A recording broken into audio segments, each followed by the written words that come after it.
여러분, 하나님께서 우리에게 귀한 한 주를 또 허락하셨습니다. 오늘 첫날, 첫 아침 우리가 하나님 말씀을 가지고 시작하는데 아주 간단한 한 줄 성경이지만 굉장히 강한 메시지를 담고 있는 성경입니다. 빌립보 4장 4절 말씀 제가 읽겠습니다. 주 안에서 항상 기뻐하라. 내가 다시 말하노니 기뻐하라. 여러분, 스위스의 한 노인이요, 자기가 80평생 살아온 삶을 한번 시간 양으로 계산해 보았답니다.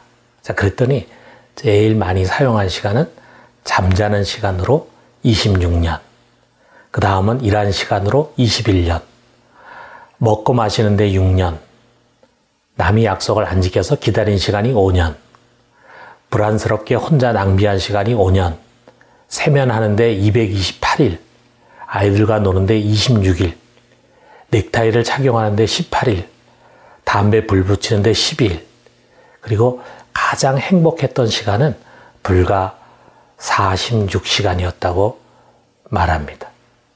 세계에서 가장 살기 좋은 스위스에서 살았던 사람의 이야기입니다. 놀랍죠? 자, 우리나라는 어떨까요? 최영순 씨의 마음밭에 무얼 심지라는 책에 보면은 우리나라 사람들이 어떻게 시간을 쓰는가 하는 내용이 나와 있습니다.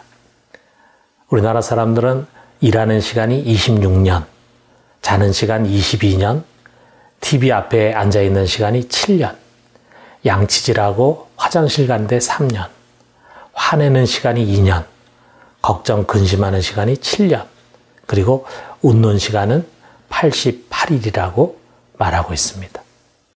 아마 우리도 여기에 크게 벗어나지 않을 것입니다.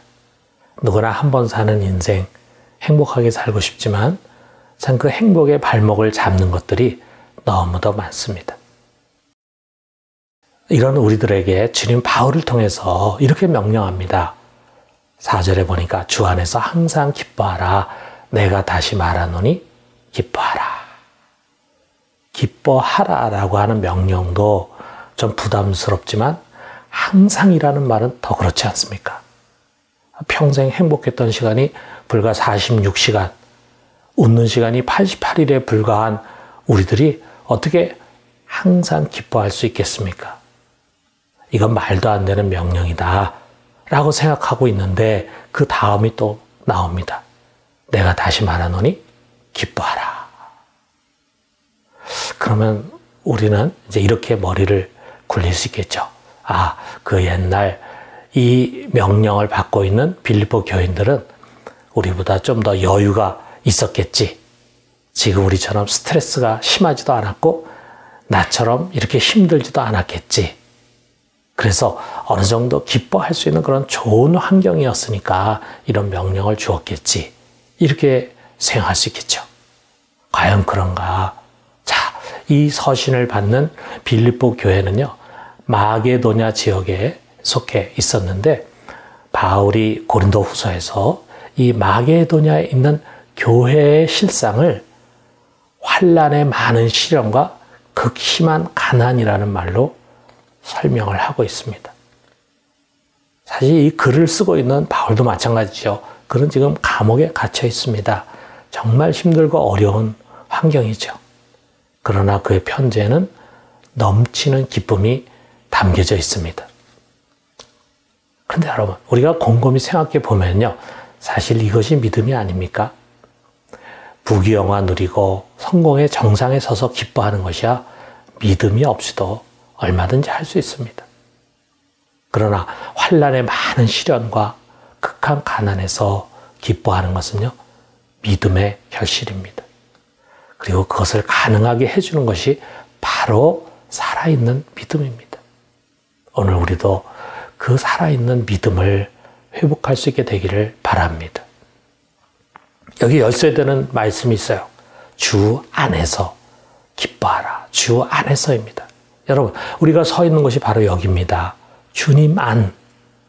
여러분, 우리가 몸담고 사는 주소는요, 부산, 대한민국, 그리고 지금 코로나로 뒤덮인 위기의 지구촌이기 이전에 주님 안입니다. 여기가 우리가 속한 곳입니다. 우리는 더 이상 세상에 속한 자가 아니라 주님 안에서 주님의 통치를 받고 있는 주님의 백성입니다. 여러분, 우리는 항상 이것을 기억하고 명심해야 합니다. 하늘과 땅의 권세를 가지신 분이요, 우리의 주권자시고 왕이시고 보호자이십니다. 우리는 바로 그분의 품 안에 거하고 있습니다. 어느 누구도 우리를 이 주님의 품 안에서 빼앗을 자가 없습니다. 그렇습니다. 여러분, 우리의 인생은 그 주님의 섭리 아래 있습니다. 섭리라는 것은 우리 주님께서 우리를 사랑하심 가운데 먼 미래를 내다보고 우리 인생에 대한 플랜을 짜시고 계획하시고 그리고 한 걸음 한 걸음 인도하신다는 말입니다. 여러분, 우리들의 인생을 우리 주님께서 디자인한다면 그것은 가장 최고의 삶이 될 것임에 틀림이 없습니다. 물론 우리 현실에서 우리의 강로는 다양하지요. 힘들기도 하고 병들기도 하고 실패하기도 하고 넘어질 수도 있죠. 그러나 우리 인생의 총론은 언제나 베스트, 최고의 것입니다. 그것이 좋아 보이건 나빠 보이건 잘 되는 일이건 못 되는 일이건 주 안에서 이루어지는 것들은요, 다 합하여 선을 이루게 됩니다. 우리가 이것을 믿는다면 지금 우리가 당면하는 다양한 문제 앞에서도 기뻐할 수 있습니다. 뭔가를 기대하며 소망을 가질 수 있습니다. 왜? 주 안에 있기 때문입니다. 사랑하는 성도 여러분, 우리가 주 안에 있음을 명심하십시오. 그러므로 우리 주님 안에 거하여 그의 보호 안에 있으면서 그의 자비와 주권에 모든 것을 맡기고 항상 기뻐합시다. 이번 한 주 하루하루 그런 기쁨이 넘치는 삶을 살 수 있게 되기를 주님의 이름으로 축원합니다. 우리 같이 기도합시다. 자비와 은총의 하나님 아버지, 우리가 주님 안에 있음을 믿습니다. 그리고 주 안에 있는 자에게는 딴 근심이 없습니다. 자비의 주께서 보호하시고 인도하시기 때문입니다. 그러므로 주님, 주 안에서 항상 기뻐하게 하옵소서. 이번 한 주 어떤 일을 만나건 불평하고 혈기를 내고 낭망하기 이전에 먼저 다시금 잠잠히 주님을 신뢰하고 기뻐하면서 감사하는 삶이 되게 해 주시옵소서. 예수 그리스도의 이름으로 기도드립니다. 아멘.